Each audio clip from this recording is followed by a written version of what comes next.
palabas sa masasakang si Narciso mula sa kulungan. Pero tanong ng T3 Reload, bakit nila kulang sa kalamaan ng mga pulis sa tamang proseso ng pagkilala at paghuli sa isang suspect?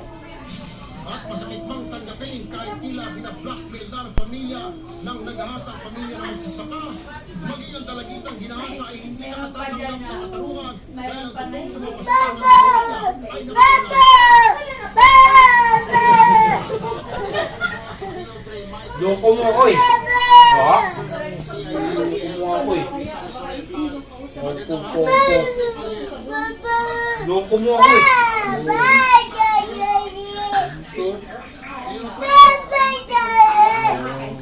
Loko mo ako eh.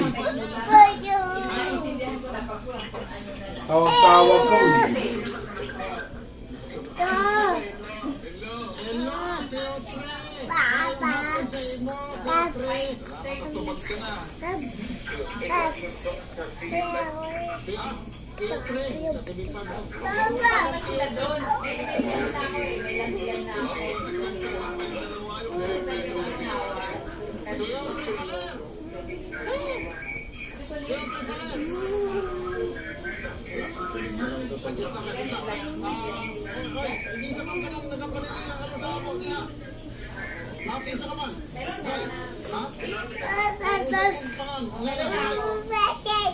Baik din sa kamay.